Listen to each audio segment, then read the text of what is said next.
Hello friends, today we talking about William Wordsworth.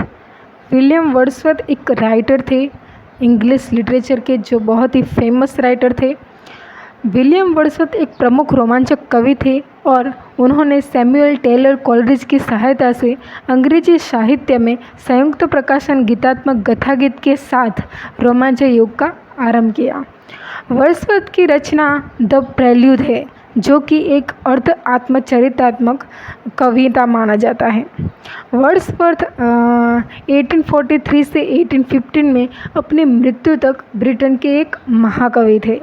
उनका जन्म है 7 अप्रैल 1770 में हुआ था, कोकरमाउथ, कम्बरलैंड, इंग्लैंड में। उनकी मृत्यु है 23 अप्रैल 1815। उम्र वो 80 साल तक जिए थे, कम्बरलैंड, इंग्लैंड में हुई थी। उनका व्यवसाय था, वो एक कवि थे। उनकी शिक्षा की बात करें तो एसटी जॉन कॉलेज कैम्ब्रिज में उनने शिक्षा प्राप्त की थी। साहित्यिक आंदोलन, स्वच्छंदतावाद और उनका कार्य है जो मेन वो कार्य करते थे, lyrical ballad, poems in 2 volumes, the excursion, the prelude, ये उनकी बेस्ट रचना है। और wander lonely as a cloud. जैसे जैसे वह बड़े होते गए, वर्ड्सवर्थ कट्टरपंथ को खारिज करने लगे। 1813 में उन्हें टिकटों के वितरक के रूप में नामित किया गया और अपने परिवार को झील जिले में एक नए घर में स्थानांतरित कर दिया। 1818 तक वर्ड्सवर्थ रूढ़िवादी टोरीज का एक प्रबल समर्थक था। हालांकि वर्ड्सवर्थ ने कविता का उत्पादन जारी रखा, जिसमें चल रहे काम भी शामिल थे, जिन्होंने 1812 में उनके 2 बच्चों की मृत्यु पर शोक व्यक्त किया था। वह 1798 और 1808 के बीच रचनात्मक एक क्षेत्र में पहुंच गए थे। यह एक पारंपरिक कार्य था जिसने एक प्रसन्न साहित्यकार के रूप में अपनी प्रतिष्ठा को मजबूत किया। 1843 में वर्ड्सवर्थ इंग्लैंड के कवि पुरस्कार विजेता बने, एक ऐसा पद जो उन्होंने अपने जीवन के शेष समय में के लिए धारण किया। 80 वर्ष की आयु में 23 अप्रैल 1850 को इंग्लैंड के वर्ड्सलैंड के राइडल माउंटेन में अपने घर पर उनकी मृत्यु हो गई थी, अपने घर में। अब हम उनके जीवन की बात करें तो उनके जीवन में वो जो 5 बच्चे थे, वो वर्ड्सवर्थ 5 बच्चे थे। उनमें से विलियम वर्ड्सवर्थ दूसरे थे, जिन्होंने कोकरमाउथ, कम्बरलैंड, इंग्लैंड के उत्तर पश्चिम क्षेत्र में उनका जन्म हुआ था। उनके पिता जेम्स लॉथर अर्ल ऑफ लॉन्डेल के कानूनी प्रतिनिधि थे और अपने संपर्क में छोटे शहर के बड़े मकान में रहते थे। उनकी मृत्यु 1786 में हुई थी। वर्ड्सवर्थ के पिता अक्सर व्यापार के संबंध में घर के बाहर रहते थे, हालांकि उसे पढ़ने के लिए प्रोत्साहित करते थे और विशेष रूप से मिल्टन, शेक्सपियर और स्पेंसर द्वारा रचित कविता प्रतिबंध। इसके अतिरिक्त उसे अपने पिता के पुस्तकालय का उपयोग करने के लिए अनुमति दी गई थी। उनके 4 भाई बहन थे। डोरोथी वर्ड्सवर्थ, जिससे वे सबसे ज़्यादा करीब थे, वह एक कवित्री थी। रिचर्ड सबसे ज्येष्ठ वकील थे। जॉन अर्ल ऑफ एम्बरगेविन जहाज़ के कप्तान थे और क्रिस्टोफर कैम्ब्रिज के ट्रिनिटी कॉलेज का मास्टर था। उनकी मां की मृत्यु के बाद 1778 में उनके पिता ने उन्हें हॉक्सशीट ग्रामर स्कूल, काशियर और डोरोथी को यॉर्कशायर में रिश्तेदारों के साथ रहने भेज दिया था। वह और वर्ड्सवर्थ 9 साल तक एक दूसरे से नहीं मिल पाए।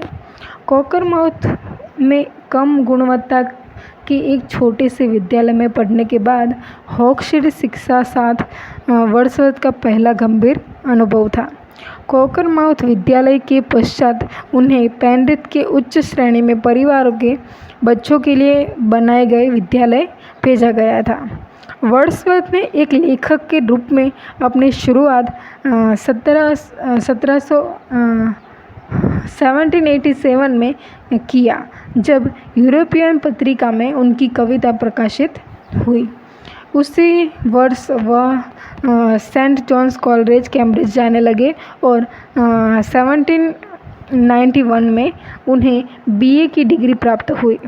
पहले 2 साल की गर्मियों की छुट्टियों के लिए वे हॉक्सशीट लौट आए थे और अक्सर अपने परिदृश्य की सुंदरता के लिए प्रसिद्ध स्थानों पर जाकर पर्यटन चलकर अपनी छुट्टियां बिताते थे।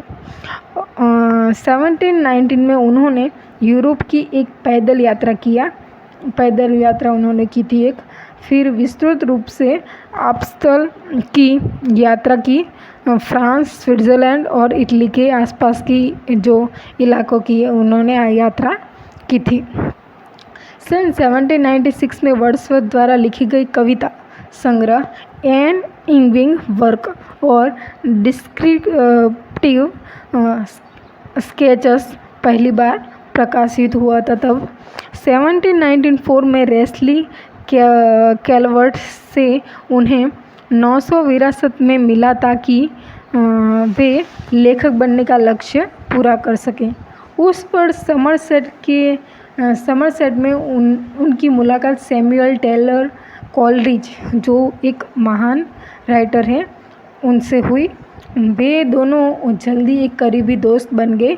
1797 में वर्ड्सवर्थ और उनकी बहन डोरोथी बस कुछ ही मील दूर नीचे का स्टोवी में कोलरिज के घर से अल्फोक्स्टन हाउस, ये उनका नाम है, समरसेट के स्थानांतरण किया। साथ में वर्ड्सवर्थ और डोरोथी से अंतरिक्ष के साथ कोलरिज गीतात्मक गाथा गीत 1798 अंग्रेजी प्रेमपूर्ण आंदोलन में एक महत्वपूर्ण काम का उत्पादन किया। वर्ड्सवर्थ के सबसे प्रसिद्ध कविताओं में से एक टिंटन अव्यय और कोलरिज की rhyme of the Asian mariner, ये आपके सिलेबस में ज़रूर आते होगी, ये प्रकाशित होती तब। गीतात्मक गाथा गीत के लिए इस प्रस्तावना प्रेमपूर्ण साहित्यिक सिद्धांत का एक केंद्रीय काम माना जाता है। इसमें वर्ड्सवर्थ व कविता के एक नए प्रकार के तत्वों, असली मर्द की भाषा और ज़्यादा 18वीं सदी की कविता का काव्य शैली का प्रयोग न करने की चर्चा करते हैं। इस कविता में वर्ड्सवर्थ ने कविता की अपनी प्रसिद्ध परिभाषा दिया है, शक्तिशाली भावनाओं की सहज अति प्रवाह, यह शांति में याद आया भावना से अपने मूल लेता है। गीतात्मक गाथा गीत की एक चौथी और अंतिम संस्करण 1805 में प्रकाशित हुई थी। अब उनके सम्मान के बारे में बात करें तो वर्ड्सवर्थ को 1868 में डरहम विश्वविद्यालय से सिविल लॉ की डिग्री प्राप्त हुई और अगले साल ऑक्सफोर्ड विश्वविद्यालय से भी वही सम्मान प्राप्त हुआ। सन 1842 में सरकार ने उन्हें 300 की राशि की नागरिक सूची पेंशन से सम्मानित किया था और 1846 में रॉबर्ट सऊदी की मृत्यु के बाद वो राजकवि बन गए थे। प्रारंभिक रूप से उन्होंने यह सम्मान लेने से इनकार कर दिया, यह कह कि वो बहुत बूढ़े हैं, लेकिन प्रधानमंत्री रॉबर्ट पील के आश्वासन देने पर उन्होंने सम्मान कर दिया गया था। उनकी मृत्यु के बारे में हमने पहले भी बात की है, तो उनकी मृत्यु है 23 अप्रैल 1815 में परिफुफ्फुस के गंभीर होने से हुई थी और उन्हें ग्रेसमेर के सेंट ऑसवाल्ड चर्च में दफनाया गया था। उनकी मृत्यु के कई महीनों बाद उनकी पत्नी मैरी ने उनके द्वारा लिखी गई आत्मकथात्मक कविता द प्रेल्यूड प्रकाशित किया। 1850 में यह कविता रुचि जगाने में विफल रहा। हालांकि अब यह कविता उनकी सर्वोत्तम रचना मानी जाती है।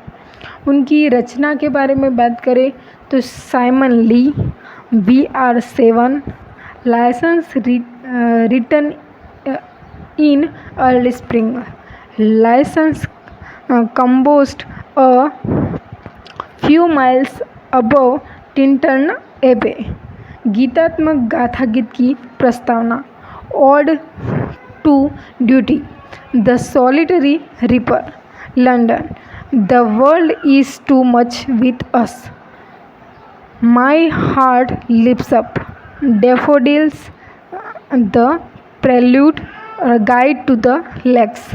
इनकी चर्चित रचनाओं में से ये लिरिकल बैलाड्स भी है जिसके गद्य और पद की भाषा तथा गद्य और बोलचाल की भाषा में के बारे में लिखा है।